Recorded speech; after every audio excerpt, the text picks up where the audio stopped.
भाइयों नमस्कार। भाइयों, सन 1912 की बात है। सुभाष चंद्र बोस जी के बारे में रांची का किस्सा है। आदर सुभाष चंद्र जी के मन में उथल पुथल मची हुई थी। इन्होंने अपनी माँ के लिए एक चिट्ठी लिखी।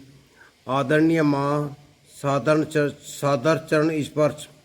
आज सुबह से ही मन में बार बार विचार आ रहा है कि परतंत्र भारत माता की एक भी संतान स्वार्थ रहित नहीं है। क्या भारत माता इतनी अभागी है?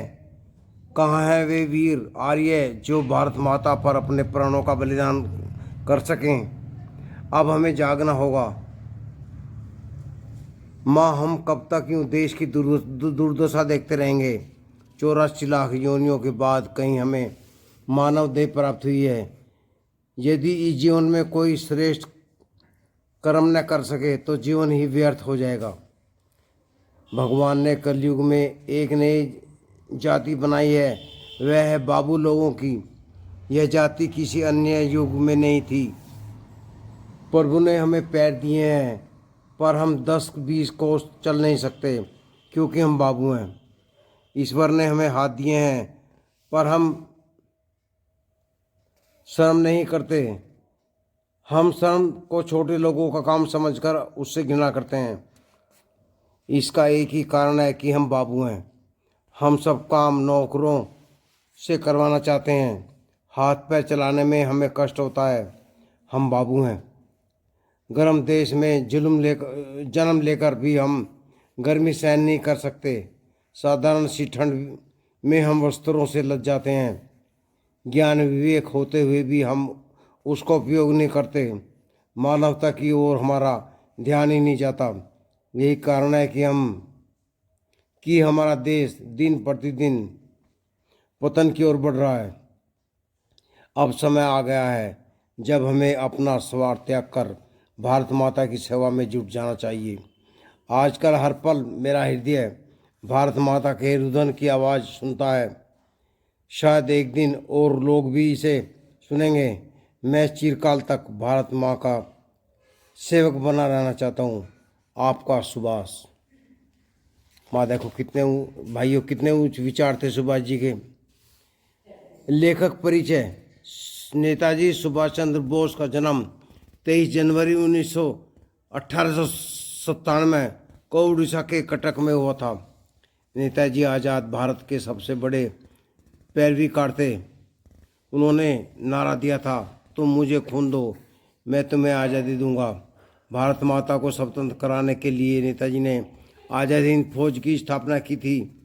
दुर्भाग्यवश देश स्वतंत्र होने से पूर्व ही 18 अगस्त 1945 को एक विमान दुर्घटना में नेताजी की मृत्यु हो गई। नेताजी का संपूर्ण जीवन भारतीयों के लिए प्रेरणा स्रोत है।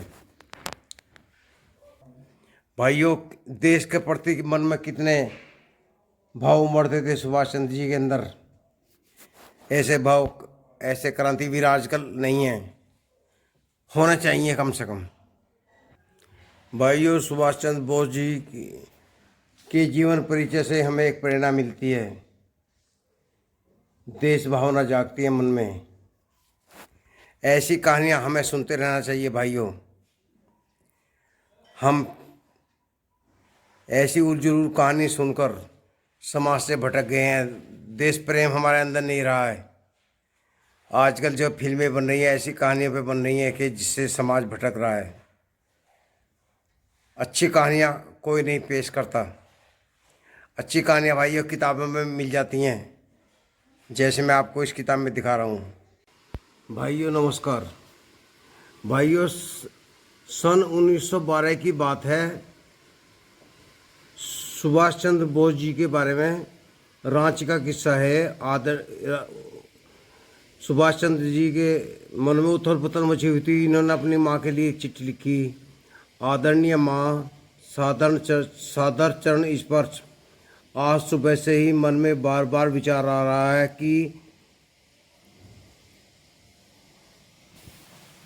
परतंत्र भारत माता की एक भी संतान स्वार्थ रहित नहीं है। क्या भारत माता इतनी अभागी है? कहाँ है वे वीर आर्य जो भारत माता पर अपने प्राणों का बलिदान कर सकें? अब हमें जागना होगा। माँ, हम कब तक यूँ देश की दुर्दशा देखते रहेंगे? 84 लाख योनियों के बाद कहीं हमें मानव देह प्राप्त हुई है। यदि इस जीवन में कोई श्रेष्ठ कर्म न कर सके तो जीवन ही व्यर्थ हो जाएगा।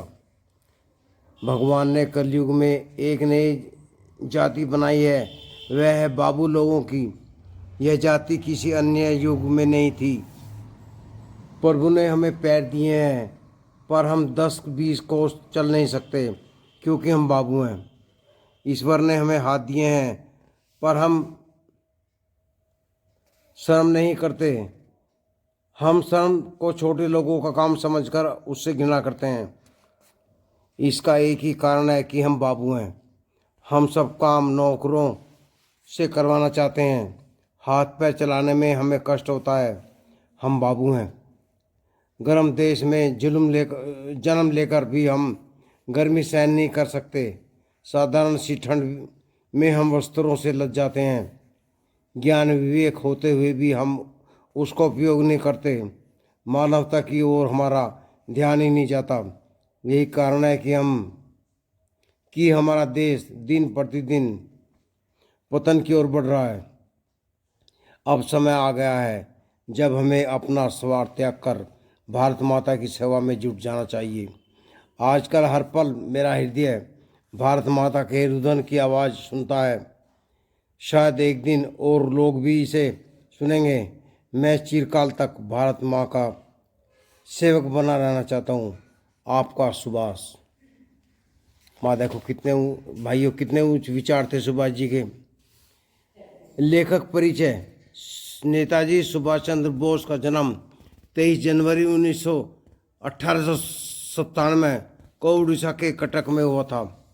नेताजी आज़ाद भारत के सबसे बड़े पैरवीकार थे। उन्होंने नारा दिया था, तुम मुझे खून दो, मैं तुम्हें आज़ादी दूंगा। भारत माता को स्वतंत्र कराने के लिए नेताजी ने आज़ाद हिंद फौज की स्थापना की थी। दुर्भाग्यवश देश स्वतंत्र होने से पूर्व ही 18 अगस्त 1945 को एक विमान दुर्घटना में नेताजी की मृत्यु हो गई। नेताजी का संपूर्ण जीवन भारतीयों के लिए प्रेरणा स्रोत है। भाइयों, देश के प्रति मन में कितने भाव उमड़ते थे सुभाष चंद्र जी के अंदर। ऐसे भाव, ऐसे क्रांतिवीर आजकल नहीं हैं, होना चाहिए कम से कम। भाइयों, सुभाष चंद्र बोस जी के जीवन परिचय से हमें एक प्रेरणा मिलती है। देश भावना जागती है मन में। ऐसी कहानियां हमें सुनते रहना चाहिए भाइयों। हम ऐसी उलझुल कहानी सुनकर समाज से भटक गए हैं। देश प्रेम हमारे अंदर नहीं रहा है। आजकल जो फिल्में बन रही हैं ऐसी कहानियों पे बन रही हैं कि जिससे समाज भटक रहा है। अच्छी कहानियाँ कोई नहीं पेश करता। अच्छी कहानियाँ भाइयों किताबों में मिल जाती हैं, जैसे मैं आपको इस किताब में दिखा रहा हूँ। भाइयों, ये किताब है मैथिली हिंदी पाठ्य पुस्तक एवं अभ्यास पुस्तिका 6। लेखक हैं डॉक्टर जितेंद्र पांडे, संपादिका मनीष तिवारी। भाइयों, ये बच्चों की किताब है, मुझे अच्छी लगी। मुझे कहानियाँ मिलती रहती हैं इसमें। मैं आपके लिए अच्छी अच्छी कहानियाँ सुनाता रहता हूँ। मैंने अभी सुभाष चंद्र जी की कहानी सुनाई। कहानी का सार है माँ के नाम चिट्ठी। पाठ परिवेश सबस्ता ईश्वर का दूसरा नाम है। भाइयों, ये बड़ा अच्छा लेख लगा मुझे, मैं आपको दिखा रहा हूँ। ये सुभाष चंद्र बोस के जीवनी है। इसमें ये देखिए भाइयों, 2 शब्द लिखे हैं। लेखक परिचय। नेताजी सुभाष चंद्र बोस का जन्म 23 जनवरी 1897 को उड़ीसा के कटक में हुआ था। नेताजी आज़ाद भारत के सबसे बड़े पैरवीकार थे। उन्होंने नारा दिया था, तुम मुझे खून दो, मैं तुम्हें आज़ादी दूंगा। भारत माता को स्वतंत्र कराने के लिए नेताजी ने आज़ाद हिंद फौज की स्थापना की थी। दुर्भाग्यवश देश स्वतंत्र होने से पहले ही 18 अगस्त 1945 को एक विमान दुर्घटना में नेताजी की मृत्यु हो गई। नेताजी का संपूर्ण जीवन भारतीयों के लिए एक प्रेरणा स्रोत है। भाई, दिल को छू जाने वाली कहानी है नेताजी के बारे में। हमें ऐसे कहानी पढ़ते रहना चाहिए और सुनते रहना चाहिए और अपने मिलने वालों को सुनाते रहना चाहिए।